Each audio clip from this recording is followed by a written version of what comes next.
excited for tonight because we are in session number 2 of our series, The Social Dilemma.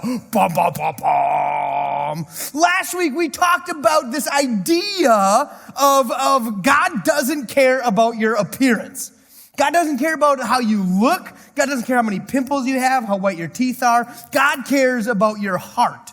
God cares about you as a person. And we so often, we get caught up in the social media of man, we need to look a certain way. We need to be made a certain way. We got to be a certain weight or certain height or certain hair color. And we get so caught up and we miss the point of God cares about us as who we are. And tonight we're going to be diving into this theme or this topic of we are not a slave. We are not a slave to our devices. And we're going to be talking a little bit about that. I'm really excited. If you don't know, my name is Caleb Lyle Kunze, Director of Youth Ministry here. And we are honored to be here because there's places in the world, sadly, that this is illegal to do, actually. To be a Christian publicly and to worship Jesus publicly is illegal to do. And we are blessed to be able to do that. So, as we get started, can you pray with me before we roll into it? Dear Heavenly Father, thank you for tonight, God. Thank you for these students. Thanks for this time. Thank you for this place, God, to come together and to worship you. I pray that you open our hearts to learn something new tonight, that you open our minds, God, to see this world in maybe a new perspective. We love you, Jesus, in your name. And all God's people said, amen. Couple quick little jokes. Check this out. I now pronounce you husband and wife. You may update your Facebook status. I thought this was funny because I'm getting married soon. And this is so much what it is. It's literally like people get married and the next day they're like updated on Facebook. It's like, wow, like how glued are you to your phone that you have to like update that? Oh, you got to tell the world that I'm married today, like yesterday. Like it doesn't make sense. It's kind of funny. And then I got a kick out of this one. Hi, Twitter was down. What did you have for breakfast? Like, if you don't get it, it's like, because people post everything about their entire life of what their color of their poop looks like and what they have for breakfast and like all these weird things. It's like, what are you doing? Like, I don't need to know that. And this is funny because like, oh, it's down, but I still want to know what's going on. And actually, nobody actually cares what you had for breakfast. But it's a little social media fun, okay? Obviously, y'all don't think it's funny. I thought it was funny. I think it's funny because there are so many things. I love watching people who live their life from behind their phone. If you've ever been to a concert or been to something where there's someone like famous or well-known, you'll see the group of people or little pods of people that are sitting there like videoing or taking pictures of all of the things that are happening, or they're at a concert and they're going crazy and it's awesome, and that one little person is just like, oh yeah, this is awesome. And then they take it another step further, and there's the people who are doing that, but then they're posting it directly to their social media. They're taking 4-hour-long videos of a concert and they're posting it to their Instagram stories. And I'm like, I don't want to watch a weird, sketchy video from the nosebleed section of a concert. If I really wanted to see it, I'd have paid the money to get the tickets to like go to the concert myself. I don't want to watch the concert through your like view from 4 miles away. And some of you are maybe feeling a little called out because I know there's some of you that have done that. And maybe you're like, yeah, I've definitely done that, where I've been like videoing like, oh my goodness, oh, you're so awesome. And we live behind our screens.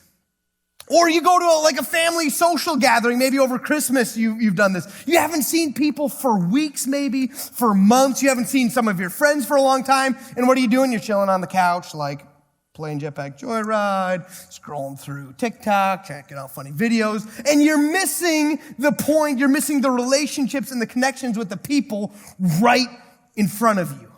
Like you've been waiting for weeks to see these people, and now all of a sudden you don't even care about them, but you're just focusing on scrolling through Facebook. And again, I'm sure some of you are feeling a little bit like called out.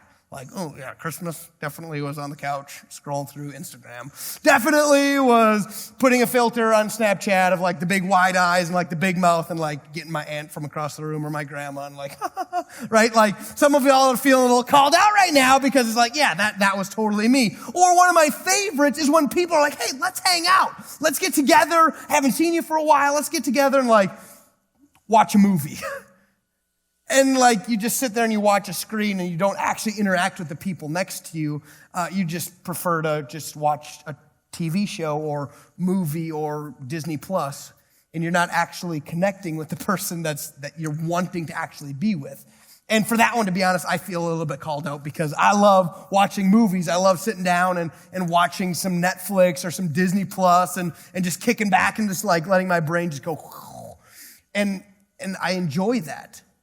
And that's kind of why, to be honest, we're talking about this tonight, is because I am right there with you. I have been the person who's been in the nosebleed sections, like getting pictures of like, oh my goodness, this is awesome, and posting it to social media so everyone can see that I saw someone famous from, like, you couldn't even make out their face from how far away you were. And I've been the person who literally this Christmas, I was with people that I haven't seen for a long time, and I found myself sometimes like on my phone playing my game.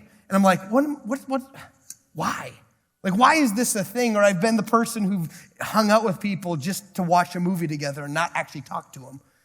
And this is why we're talking about it, is because literally technology is here, and I don't think it's going away anytime soon. This is something that we have to learn to live with and yet not be ruled by.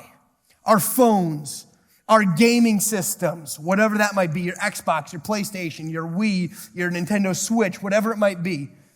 Your TVs, like all of the technology in the world, I don't think it's going away. And I've seen parents of kids who like give their kids, these like little itty bitty kids who can't even like talk yet. They're just like, here, watch this little movie, right? And it's like, oh, they're not interacting. I see people constantly living their life from behind their screen. So here's my question for you. How much time on average would you say you spend on screens? For fun, not for like homework, not for like in-school stuff, but just in general, how much time do you spend on your phone, watching Netflix, playing video games in a given day on average, if you had to roughly guess? How much time do you spend? Every single day. Like just on average, how many hours a day do you spend on your screens? Yeah.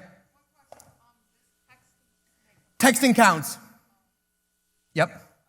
How much time do you think you spend on average? 2.5 hours, okay? Be honest, this is time to be honest. I'm gonna be real. How much? 5 hours on all social media or screens. 1 hour, Connor's the man. Anybody else? Anybody higher than 5 hours? You gotta think you're higher than 5 hours. 6 hours? Well, I'll get to some of the statistics, but here's Caleb's average just phone use. So this isn't TV, this isn't video games, this is none of that. This is just Caleb's straight up phone use. Caleb spends just under 4 hours a day on my phone. I have an app called Stay Free app, and it tracks, and this is like on average from the last like 2 weeks of my life. On average, I'm on my phone 4 hours a day. That's sending texts, that's sending emails, scrolling through Instagram, playing random games that I do, watching YouTube videos, whatever it might be. I spend just under 4 hours a day on my phone. I open up, there are, like when I click on an app, like it launches the app, I have just under 200 app launches in a day. So when I click on a Facebook, that counts as one. I click on the things 200 times a day on average. And notifications, when you get a text buzz, when you get a Snapchat, oh, they contacted me, like all the stuff, I get just over 60 of them a day. On average, this is something that I saw, I don't know how accurate, on average, either y'all are really, really grade A angel high schoolers, or y'all are a bunch of liars. The average for the high schooler between 13 and 18 spends an average of 9 hours on screens. Between phones, gaming, TV, just for entertainment, 9 hours. And then I did a little bit more research, and maybe you're like, that's a little bit steep, Caleb, for me, but that's the average that I saw. And what that equates to is, and this is depending on how you slice and dice, do you start when you're an adult at 18 till you're like average of 60 years until you're 78, or do you start when you're 12 when you're first, like, there's a lot of different things that I saw, but on average, they believe that people in their lifetime will spend probably between 20 and 40 years of your life staring at a screen.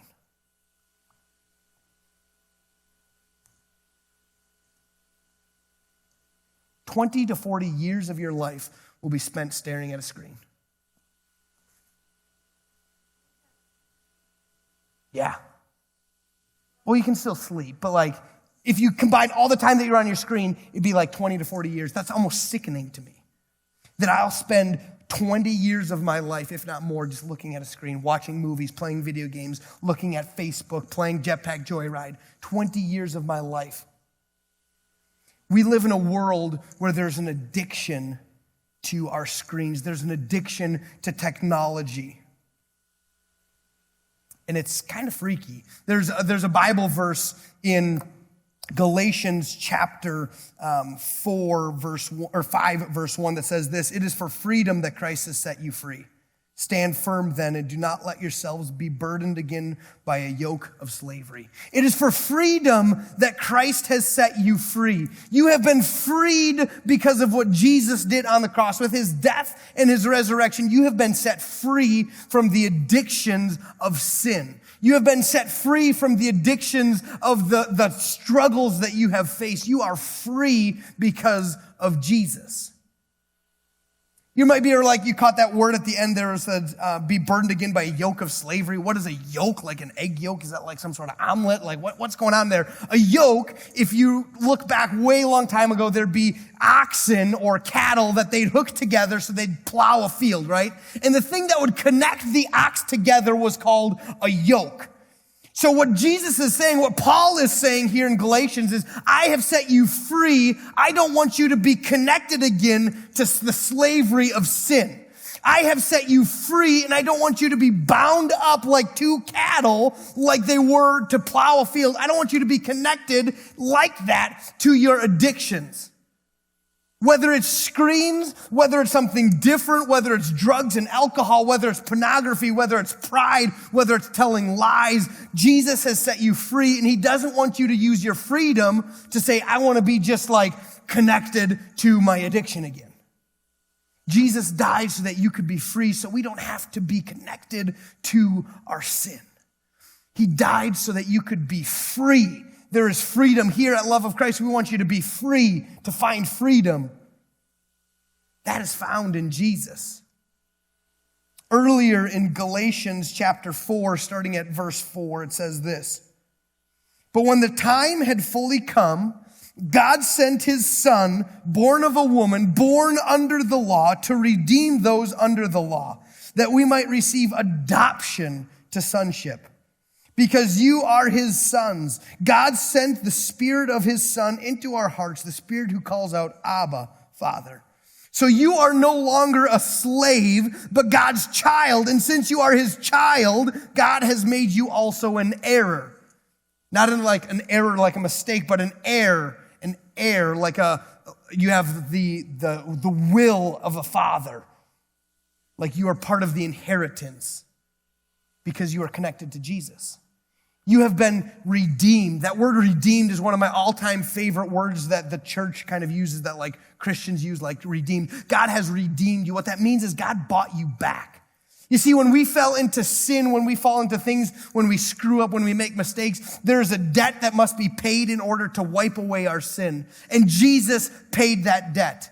Not with gold, not with silver, not with $1 million, but Jesus paid the price. And the price was something had to die. Not just something, but someone. And not just an anybody, but someone who lived a perfect life, who was without blemish, who had never made a mistake. That person's sacrifice in our place would redeem us, would pay the penalty for the sin that we had. So that the yoke, the thing that connected us to our sin, the thing that connected us to our addictions would be shattered into 1 billion pieces. So that we could be free in Jesus. It is for freedom that Jesus has set you free. Jesus has redeemed you. He literally paid the price so that you could be his. That's how much God loves you. He says, don't be burdened again with the yoke. Don't be connected to your sin or your addictions anymore, but be free. So how are we using this freedom? How are we living out this freedom? Are we living in this freedom for our own pleasure? Are we living this freedom for our own good, for our own glory, to say, look at me, look at all the things that I can do? Or are we living in our freedom that Jesus paid for to give him glory, to give him honor, to give him all the praise? How are we living our lives? We said it earlier, our goal here is that you know God. We want you to know who he is. We want you to know what he was willing to do, sending his son Jesus to die for you because he loves you. We want you to find freedom, the freedom that we just talked about of being set free from the bondage, from the yoke, the thing that connects us to our sin and our addictions. We want you to find freedom in that. That comes through Jesus. He sets us free. We want you to discover your purpose on this planet. Why are you here? And then we want you to go and make a difference. Some of us, I think, and this isn't just you guys. I see this in church on Sunday mornings. I see this all throughout all different age ranges. We don't want you to show up to Ignite just to come in, sit down, listen to someone talk for a little bit, get some free food, and then leave with nothing having happened. We want you to show up to be completely changed and then leave a changed person so that you can go and make a difference in the world. See, the same person that walked through the doors here tonight, we hope and pray, we literally have been praying for this night for quite a while. We've been praying for each of you. That when you walk in, you leave a completely different person. That you don't just show up, sit, enjoy, hang out, and then leave with nothing having changed. But we want your life to be completely impacted so that you can go and make a difference in the world, because y'all are world changers. Y'all are going to make a difference in this world. And it's not because of how great and powerful that you are by yourself, but it's because of Jesus, him being connected. You are yoked together with Jesus, the King of Kings, the great I am, the Alpha and Omega, the beginning and the end. You are connected to him. You are free. How are we living in our freedom? So my question for you, and then we'll get you in your groups, how are you going to change? What about your life are you going to change? Knowing now what you know about technology and screens and possibly spending 20 to 40 years of your life staring at a screen. What are you going to change? How are you going to use your freedom that Jesus paid for to live? Maybe that's downloading an app, the Stay Free app, to see how much time are you actually spending on your phone, because I think it'd surprise you. Maybe it's starting to cut out some different apps or technologies that you know you spend way too much time scrolling through TikTok and just wasting hours at a time. Maybe you're going to say, hey, I'm going to cut back and I'm going to limit myself to a certain amount of time. Maybe instead of going right away to a screen, watching a movie, going to your phone, maybe you're like, you know what, I'm going to read a book. Right? Oh, got to read. Oh. I'm not a reader, but that's something that in this year I want to do better at. I want to try and read more.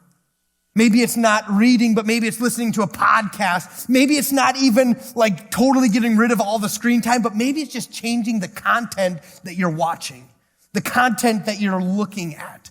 Maybe instead of random stupid videos or random scrolling for no reason, maybe you're starting to watch or listen to some people who are speakers, who are speaking about Christian stuff. Maybe it's not even Christian stuff, but maybe it's just leadership stuff, things to help you get better as a person, to become a better student, to become a better family member.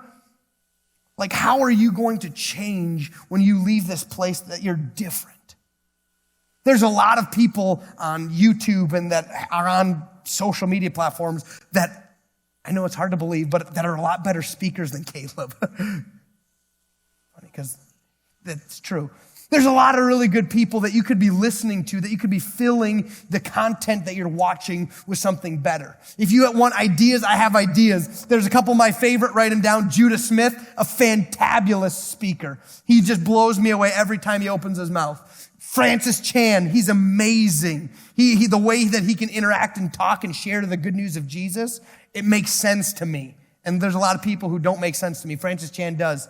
If you're more of like a really smart person who really wants to like learn and get some more deeper kind of understanding, there's a guy by the name of Timothy Keller who's just amazingly smart. If you're like, man, I don't want to do speakers, but there's a podcast that I'm listening to all about leadership by a guy by the name of Craig Groeschel. Just like, what are you going to do? How are you going to live your life for the glory of God with the freedom that he paid for?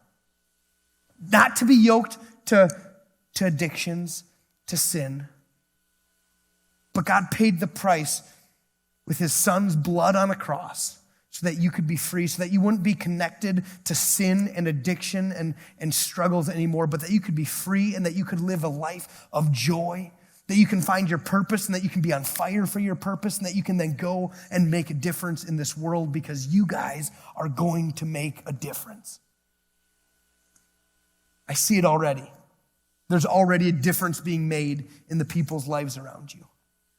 Think about that.